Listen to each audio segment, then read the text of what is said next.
Almost 250 years ago in Philadelphia, a dream was born.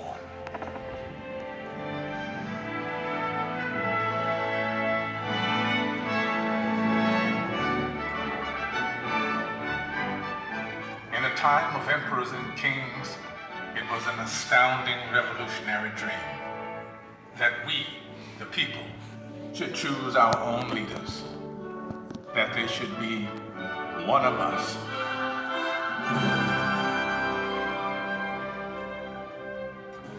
This was a dream born of fire, safeguarded by sacrifice during a brutal winter at Valley Forge.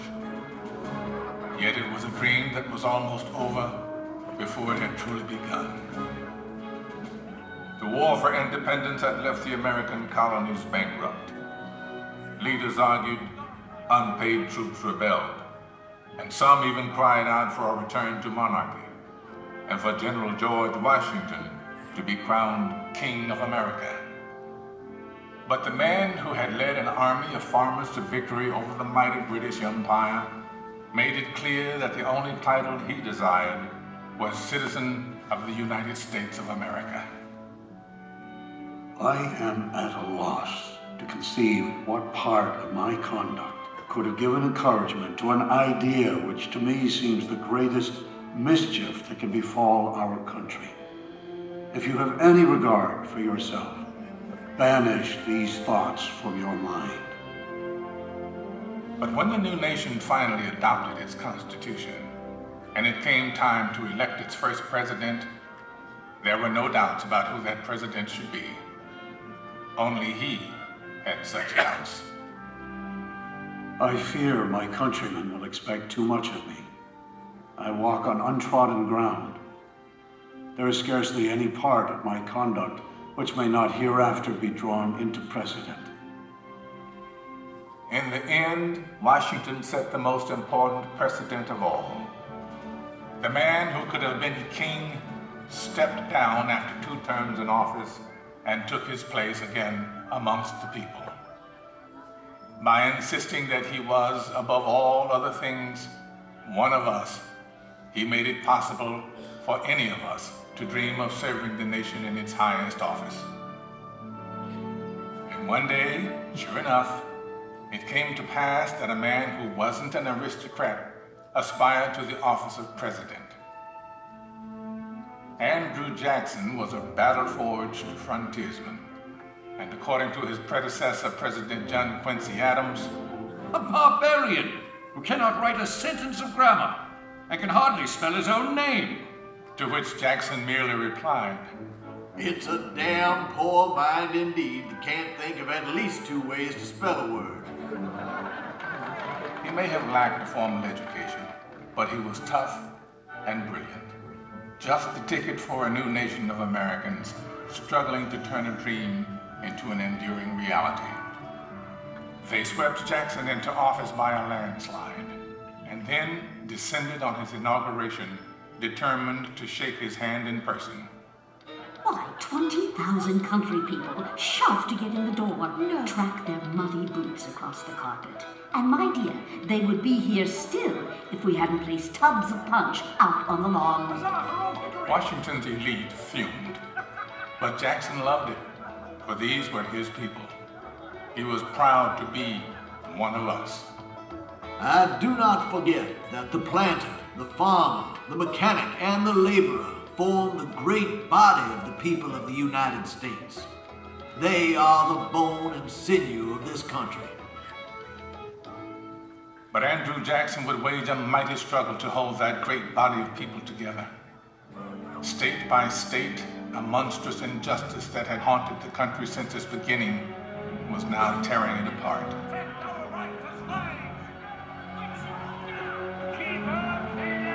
As civil war threatened, we searched deep in our heartland for a leader equal to the ordeal ahead. It was perhaps a vindication of the American dream that we found a plain-spoken, self-taught lawyer from Illinois whose campaign platform could be summed up in 5 simple words. All men are created equal. I say this government cannot endure permanent apparently half slave and half free. A house divided against itself cannot stand. Abraham Lincoln's words touched the hearts of reasonable men.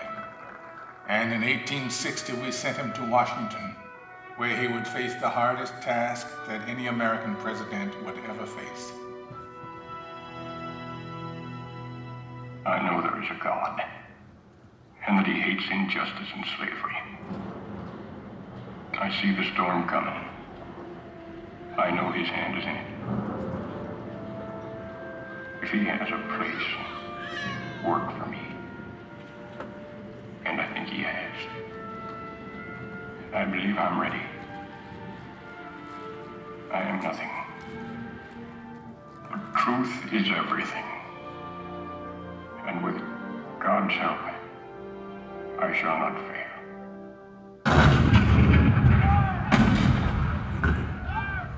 April 12, 1861, Fort Sumter.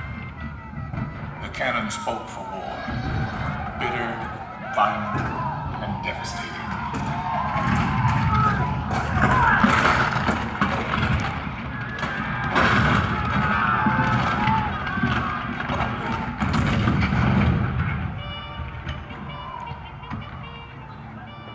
The blood of 500,000 Americans was shed in the dark days of our Civil War.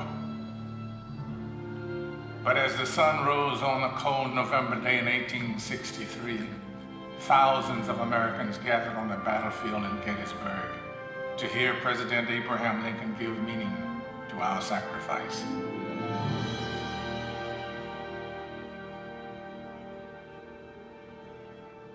Fourscore-and-7 years ago, our fathers brought forth on this continent a new nation, conceived in liberty and dedicated to the proposition that all men are created equal. Now we are engaged in a great civil war, testing whether that nation or any nation so conceived and so dedicated can long endure. We are met on a great battlefield of that war. We have come to dedicate a portion of that field as a final resting place for those who here gave their lives that that nation might live. It is altogether fitting and proper that we should do this. But in a larger sense, we cannot dedicate, we cannot consecrate, we cannot hallow this ground. The brave men, living and dead, who struggled here, have consecrated it far above our poor power to add or detract. The world will little note, nor long remember what we say here, but it can never forget what they did here. It is for us the living, rather, to be dedicated here to the unfinished work which they who fought here have thus far so nobly advanced. It is rather for us to be here dedicated to the great task remaining before us, that from these honored dead we take increased devotion to that cause for which they gave the last full measure of devotion. That we here highly resolve that these dead shall not have died in vain, that this nation, under God, shall have a new birth of freedom, and that government of the people, by the people, for the people, shall not perish from the earth.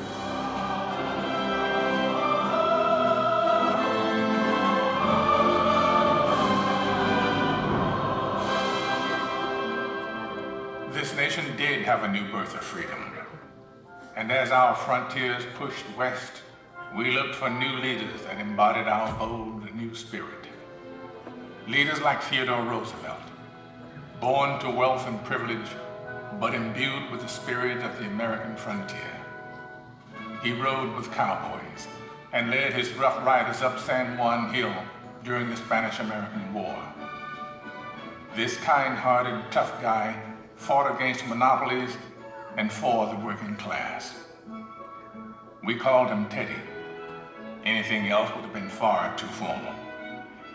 He even refused to call his official residence the Executive Mansion. To him, It was just a house. It was just a white house. And so it would always be called. 3 decades later, his distant cousin Franklin Delano Roosevelt would occupy that same White House and lead the country through its hardest trials since the Civil War. A world war was looming, and the Great Depression had paralyzed a great nation. The president we called upon to lead us through those hard times was himself paralyzed by polio. But with determined optimism, he had triumphed. And now he was ready to share his cheerful strength with a badly frightened people.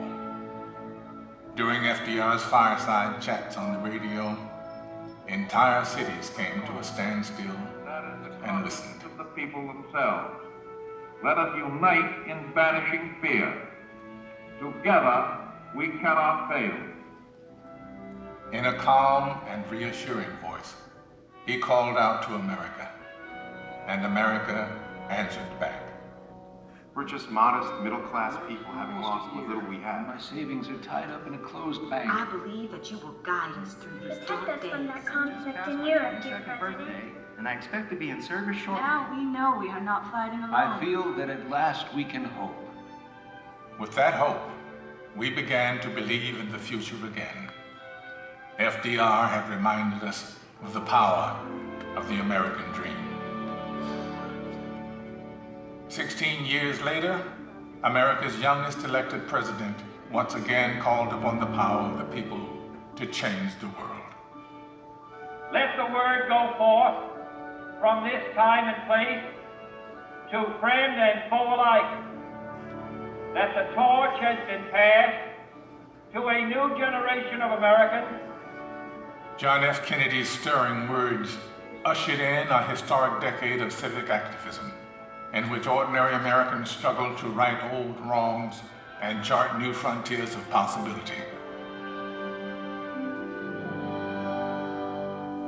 It has always been the role of presidents to remind us of our roots, to call us to the future.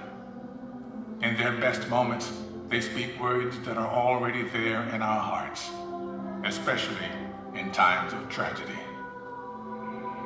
All I have, I would have given gladly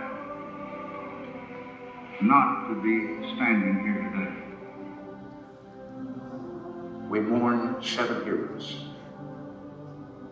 We mourn their loss as a nation together. You have lost too much, but you have certainly not lost America. For we will stand with you.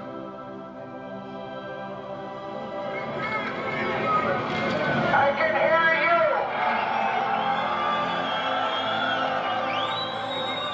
I can hear you! The rest of the world hears you!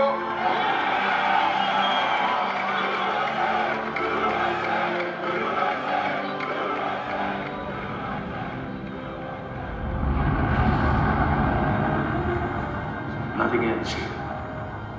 Our hopes and our journeys continue. And as our journeys continue, what once seemed revolutionary now seems profoundly simple. That we should choose our own leaders. That our hopes should be their hopes. Our fears, their fears. Our dreams, their dreams. Ladies and gentlemen, the presidents of the United States. George Washington, John Adams, Thomas Jefferson, James Madison, James Monroe, John Quincy Adams, Andrew Jackson,